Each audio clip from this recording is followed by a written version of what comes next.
pues lo metían en un comando. Entonces lo metían en un comando, y entonces un comando está compuesto habitualmente de 3 o 4 personas. En un momento determinado, la estructura de ETA tenía unos comandos que eran comandos de información y otros que eran comandos de acción.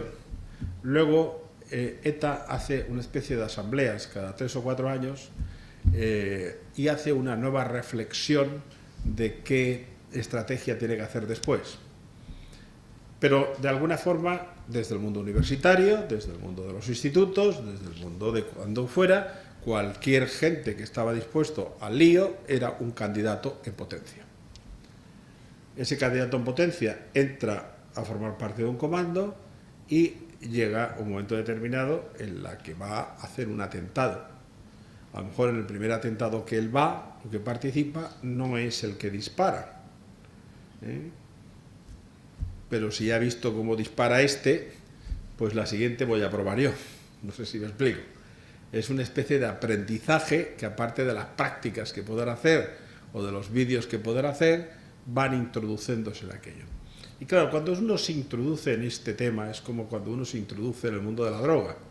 Esto es una espiral que es relativamente como fácil de entrar y casi imposible de salir. Pues claro, cuando una persona ha entrado ahí dentro, tiene un gran convencimiento del tema. Segundo, de que tiene un gran convencimiento del tema, el sistema es que es una autoridad jerárquica férrea.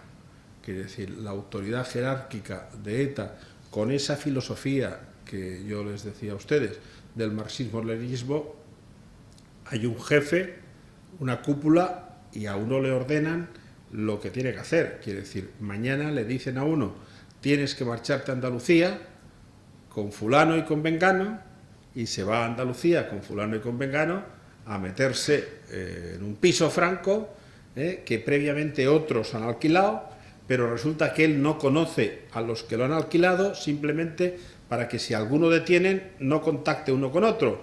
Es decir, bueno, usted llega allí y en tal planta de tal sitio encontrará usted estas llaves de este piso, y el piso es la calle tal, número tal. Os cuento un ejemplo, y quizás los ejemplos se ven más las anécdotas reales. Hay un momento, un día determinado, en que un comando de ETA en Sevilla deciden matar a un médico militar. No sé si recuerdo, me parece que llamaban Carriñano o algo así. Total, el tema lo hicieron muy simple. Llamar a la visita del médico y decirle a la enfermera, mire, queremos a ver si nos puede el médico recibir. Pues sí, sin problema. Y entonces, pues, ¿a qué hora tiene la visita? Pues de 4 a 6. ¿A qué hora podemos ir? Pues a las 6 tiene hora. Muy bien, llegaron a las 6, entraron allí, entró el médico a un cliente en la visita, sacó la pistola, le pegó 2 tiros y lo mató. Y entonces, bueno, salieron huyendo, pero en ese sentido, pues la eficacia policial y la providencia se consiguió detener a esos 2 terroristas ese mismo día. Yo estaba en Barcelona, era director general de la policía, en el primer avión que salía de Barcelona a Sevilla, me fui a Sevilla y estuve allí, y en el registro llevaban un billete de autobús de Valencia, y el billete de autobús de Valencia era de el autobús, que claro, yo soy de Valencia, estuve aquí, entonces más o menos, pues en aquel momento, ahora no me acuerdo de las líneas donde van, pero entonces sí me acordaba. Entonces aquella línea iba hacia la feria de muestras a Benimamet,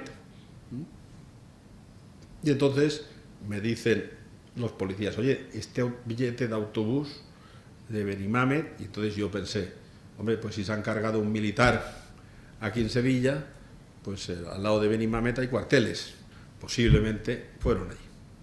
Bueno, al final no fue eso, sino que alquilaron en Benimamet, al lado de la feria de muestras, un apartamento. Ellos estaban en ese apartamento y el planteamiento era que un día determinado, en una plaza de Bétera, habría un coche Renault 16 blanco con transmatrícula que estaba cargado de explosivos, que en tal sitio estaría la llave escondida, que cogían aquel Renault 16, que lo traían al puerto de Valencia, lo metían en el ferry que iba a Palma de Mallorca y lo hacían explosionar en el ferry. Con la mala pata que el Renault 16 resulta de que cuando lo entraban de Francia se rompió por Huesca y lo voló la Guardia Civil. Estos estuvieron aquí 4 días esperando que llegara el Renault 16 y el Renault 16, claro, no llegó porque hubo la suerte, por eso digo yo que ahí la providencia actúa muchas veces, sino aquellos señores llegaron a Valencia. ¿Qué hicieron en Valencia? Pues hombre, ya que estaban tenían que aprovechar el tiempo. Y aprovecharon el tiempo cogiendo un autobús de estos que a la parte de arriba son libres, en la época del verano, y entonces iban pasando por el autobús y iban detectando en el viaje del autobús pues algún coche oficial, algún edificio oficial, y iban haciendo notas de dónde estaban las cosas. Bueno, aquellos se detuvieron y no salió el tema del autobús, de matar a una cantidad de gente en un barco. Fíjense la barbaridad. Pero aquellos, uno ya había actuado en el atentado, otro no había actuado nunca. Era uno de esos jóvenes cachorros que se había metido ahí, pero que era capaz de hacer eso. Por tanto, ETA, por una parte, son ese movimiento juvenil que salen la gente de ETA, por otra parte es el comando, pero claro, todo eso hace falta también 2 elementos esenciales. Es quién le sustenta, es decir, quién paga la pistola. Entonces, ¿cómo se pagan las pistolas? Pues las pistolas se pagan con el impuesto revolucionario, quiere decir, yendo a empresas y diciéndole, o me das tanto, o te secuestran, o tal, y mandan cartas para todo eso. Pero no solamente así, os contaba la anécdota de la falla. Muchos de los que estáis aquí pertenecéis a cualquier grupo de cualquier tipo, que sabéis que muchas veces lo que hacéis es vender lotería o vender una rifa de un jamón o lo que sea. Pues estos, a través de las ricotavernas, se dedicaban a vender lotería sin sacarle el número. Y entonces, pero iban a un vecino, le llamaban al timbre y decían que vengo a que me compre usted 10 papeletas de lotería. Y ese vecino, que sabían quién era el que iba a venderle la lotería, compraba las 10 papeletas de lotería. Y era una manera de financiar la ricotaverna, que es un entramado muy complejo. Como veis, ETA, cuando se habla de ETA, no son unos que están en un comando, que tienen una pistola, que ponen un coche bomba, que hacen no sé qué, sino no. Es una filosofía marxista-leninista diseñada bastante bien, con gente de buena estructura y cabeza que la impulsa. Uno de los ideólogos de la banda terrorista ETA en su momento era un profesor de la Universidad del País Vasco, que en una página que tenía en internet, se llamaba la Página Roja, donde desde allí lanzaba los mensajes que tenía que lanzar a ETA, pues decía que el objetivo era andar separados, golpear juntos. Quiere decir, hagamos cosas diferentes, pero el objetivo es el mismo.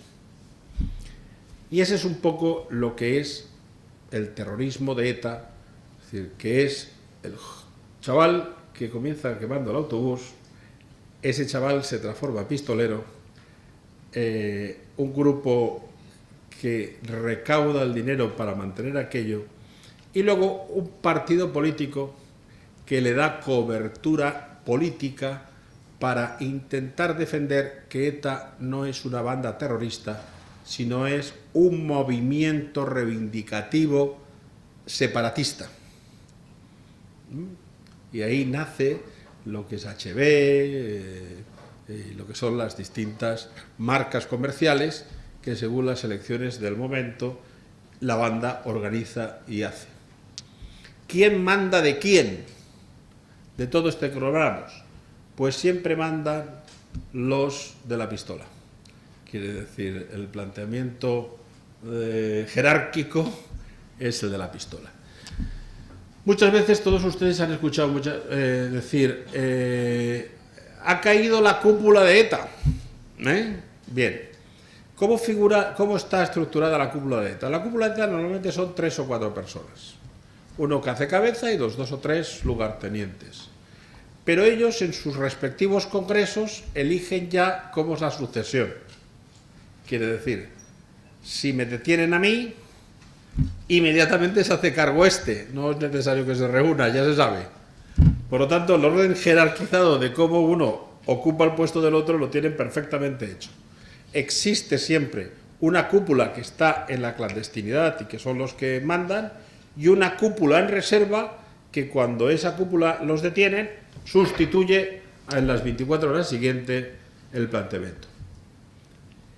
Por lo tanto, y al fin acabo esta perfilada de ETA. ETA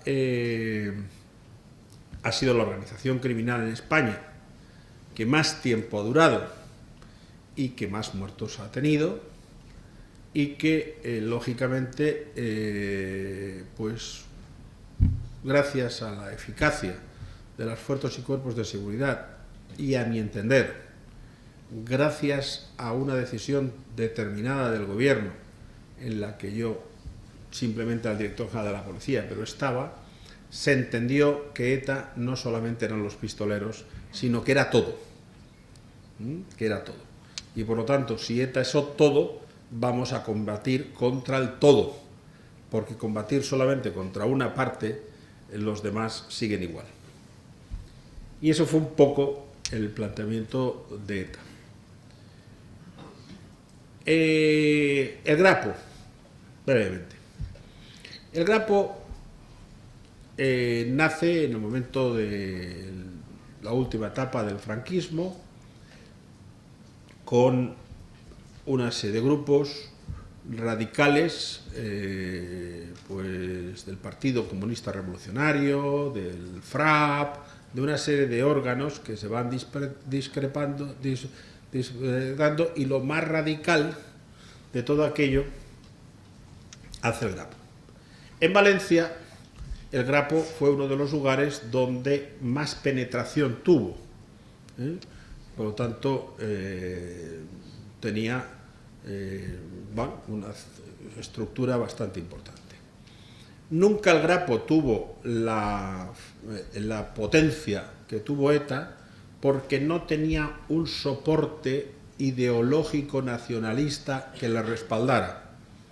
No estaba en un territorio determinado.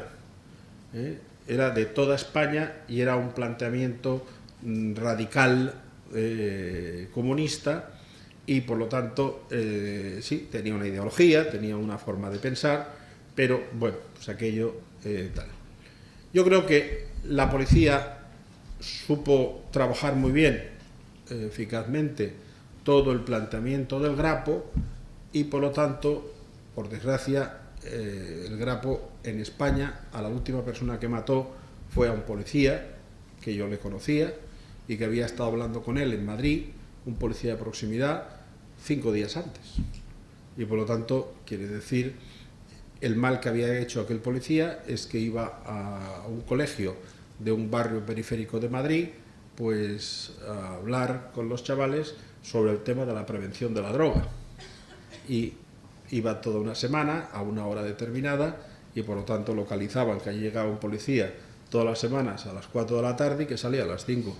Pues lo esperaron a las 5, porque daba la casualidad de que esos grapos vivían en la finca de frente. Y lo vieron, decidieron bajar, pegarle 2 tiros y volverse a subir a su casa. Esa fue la última muerte del Grapo en España en el año, si no recuerdo mal, 2000, no sé si fue 2000 o 2001. Luego el Grapo tuvo un tema que fue el secuestro de un empresario de Aragón, Publio Cordón. Aquel secuestro fue un secuestro nunca aclarado.